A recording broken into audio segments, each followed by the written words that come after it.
Now, on the Democrat side of the aisle, if they're not panicking over by the United States,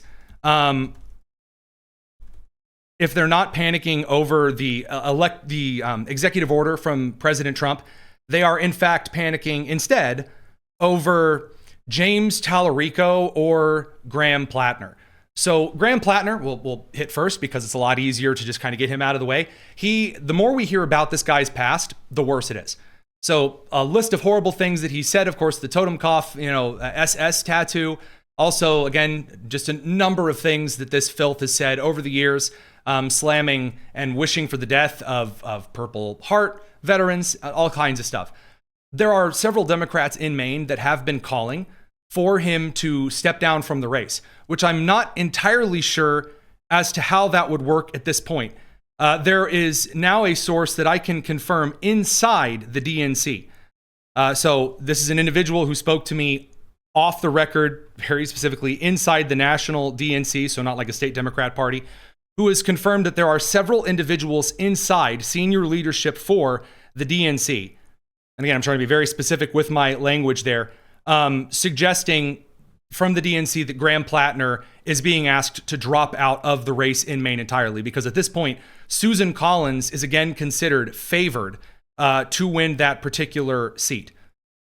And it's not getting any better. I mean, Plattner's PR strategy of just running away from anyone who comes up and asks him questions, and when he's not doing that, doing rallies with Bernie Sanders and the socialism, and we got to get out there, and I know he said he likes to play with himself and porta potties, but please, we have to tax the rich forever. That kind of crap. It's not working. It's not working at all. So has the DNC officially called for Graham Plattner to drop from the race? No, but there are individuals on the inside asking that. Now, again, it should be said that it's not clear what would happen if Plattner dropped out of the race. We don't know. I mean, I believe that Janet Mills has already dropped out of the race. But we've been under stranger, more similar circumstances with Joe Biden and Kamala Harris.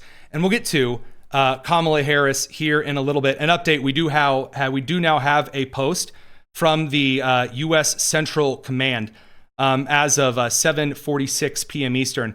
Iran's state TV has claimed that Iranian forces downed a U.S. aircraft near Bushehr, and that is false. Currently, all U.S. air assets are accounted for. There you go. That's the official U.S. Central Command statement.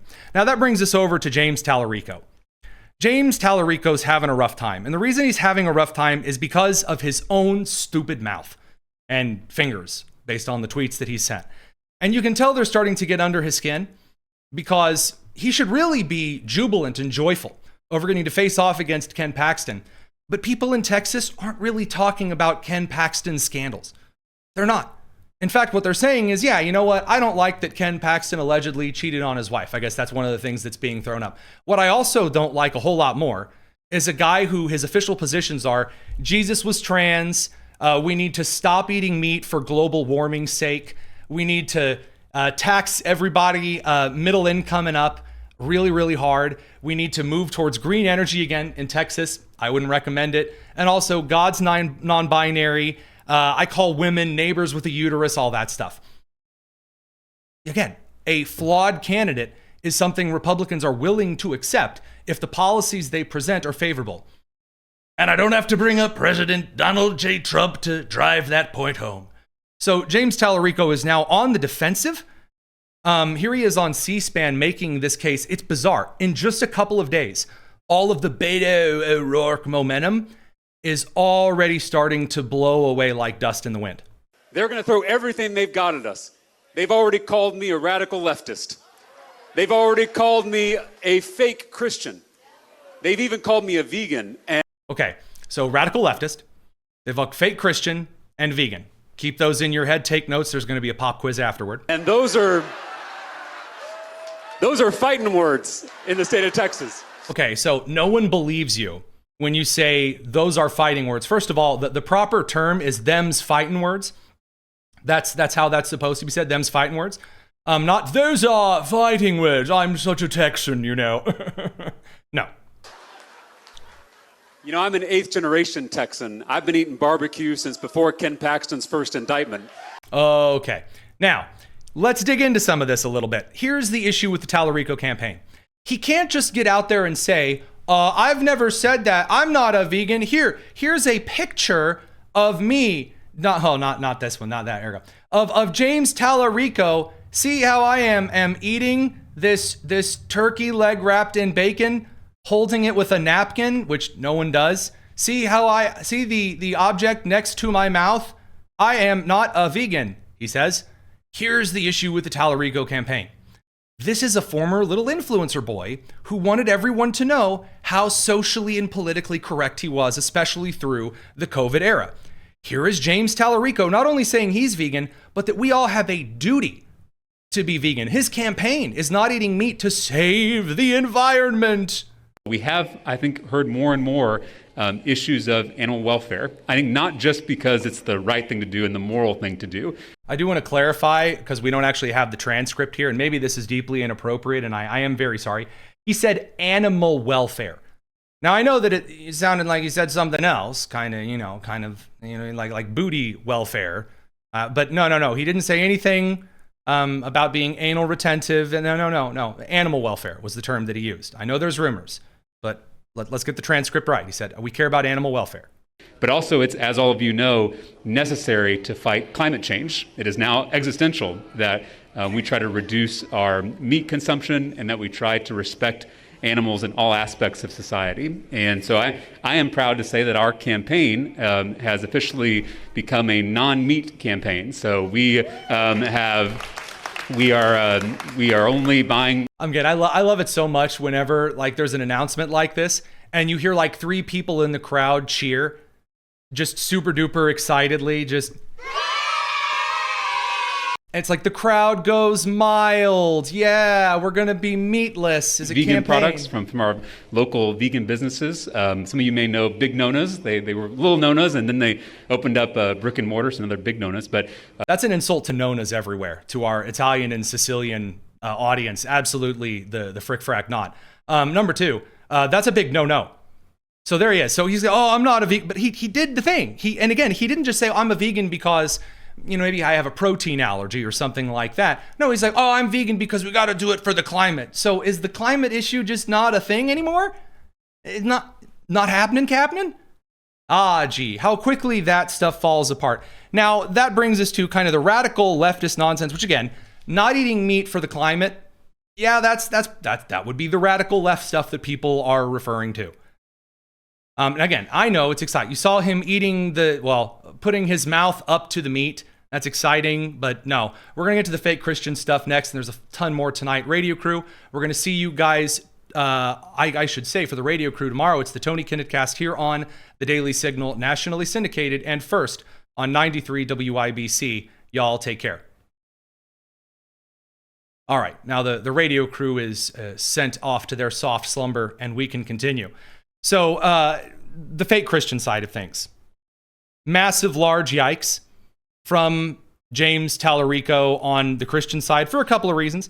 Now, we could point out more of the crazy radical stuff, like how that he refers to women as neighbors with uteruses.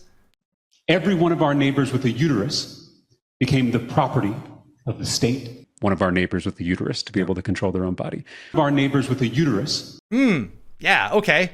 Super duper. Now let's get into the theology stuff. So now we get down to the, where he's like, I'm a big super duper Christian man. And we've already gone over here on the show how he believes, based on a verse that he is wildly misquoting, about how salvation is open to everyone in the book of Galatians, that this is Paul saying God has no gender. We've already debunked that one up front, back to side to side. It's not happening. However, that's not even the worst of it. Mr. Fake Christian, this one really hurts me. Here you go. But I say all this in terms of, in context of abortion, because before God comes over Mary and we have the incarnation, God asks for Mary's consent. He does not. That is not a thing. He's alleging that Mary had choice, like pro-choice, because God came to Mary in the night and said, hey, do you want to be pregnant with the Son of God? That's not a thing.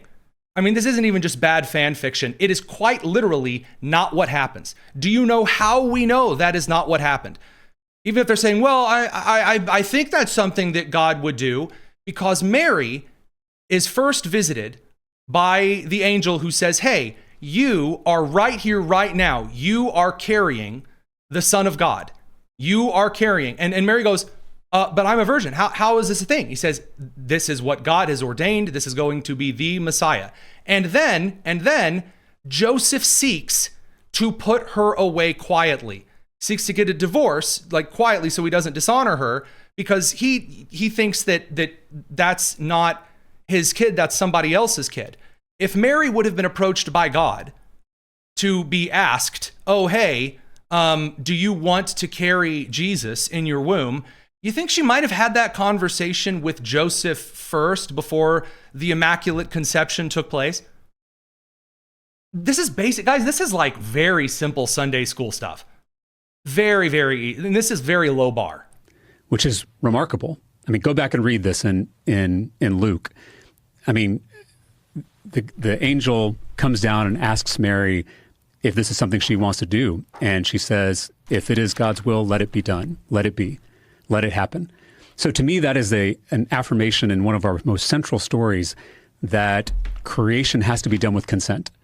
You cannot force someone to create. Creation is one of the most sacred acts that we engage in as human beings, but that has to be done with consent. It has to be done with freedom. And to me, that is absolutely consistent with the ministry and life and death of Jesus. And so that's how I come down on that side of the issue. Okay, so putting aside this retard for just a second here, Luke chapter 1 and verse 28. And the angel came in unto her and said, Hail, thou that art highly favored, the Lord is with thee. Blessed art thou among women. And then Protestants and Catholics fought over that for 2,000 years. No, I'm just joking. Verse 29. And when she saw him, she was troubled at his saying, and cast in her mind what manner of salutation this should be. And the angel said unto her, Fear not, Mary, for thou hast found favor with God. And behold, thou shalt conceive in thy womb and bring forth a son, and shalt call his name Jesus. And by the way, all the way through, he just said, this is what's going to happen to you. In verse 34, Mary said, well, how shall this be, seeing as though I know not a man, that being the Virgin Mary.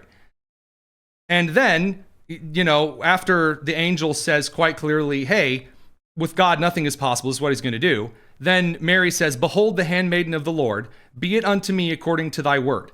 And the angel departed from her. There is no, hey, are you okay with it? No, that's not a thing. Not even remotely a thing at all in any way, shape, or form. Just says, hey, this is happening. There you go. And then gone. So again, I'm just going to make this, this clear.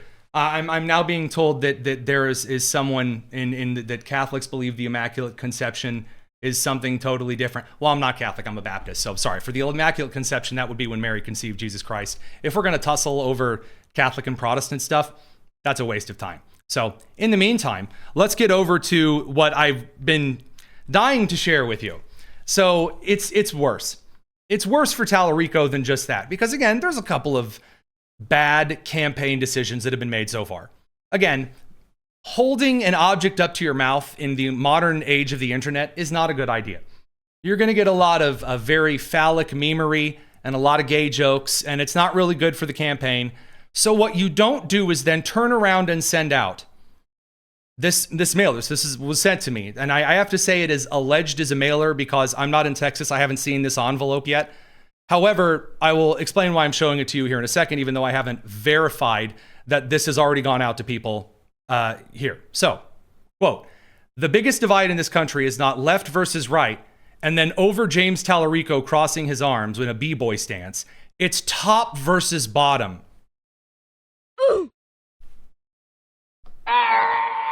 Yeah. Oh. Nope. You're not beating the gay allegations if you get out there and say, I'm not just gay, I'm a bottom. You go, oh no. Now again, the reason I'm still showing this to you, on the man's campaign website, he says the exact same thing. Computer enhance. Behold, right there, it's top versus bottom. Oh, gee whiz. Oh, yikes. How about no? I don't recommend it. This is not the way to do a campaign. I just, please, absolutely do not. And I see the comments that, his staff punked him on purpose. How did they know? How did they not know this kind of thing? This is really weird. That dude looks screaming gay. Yeah. I don't know how they didn't see this. I've asked this for ages, though. Why don't you just have someone on staff whose job it is, who they're way too online, to just kind of look over some things? And that, by the way, that's a great way of handling the political divide. Bradley Devlin, our political editor, he and I had a great discussion during the Daily Signal rebrand, like graphic design and update, over some of the graphic things that were suggested. And we noticed one of the designs may have had some cultural connotations. So we said, hey, let's not do this design right here. And we avoided it. Amazing. You can just do that. So Talarico, big yikes. Now, our dear Rebecca Downs, our correspondent from Ohio, she said that she doesn't understand what this would mean even in a political context. I'm guessing this means like the top being the millionaires, the billionaires, and the 1% who are controlling everything. Not me, even though I owned the multiple mansions and all of the wealth, but and not Ilhan Omar with the husband and the winery and the $30 million, but the poor people, the ones who I don't talk to. That's what's with the bottoms. James Talarico is claiming to be the bottom, which means, I guess, the poors or the average money people. Nope. You don't have to do that. You just don't have. So this campaign. Stop! He's already dead. This is not at all going in the way of James Talarico.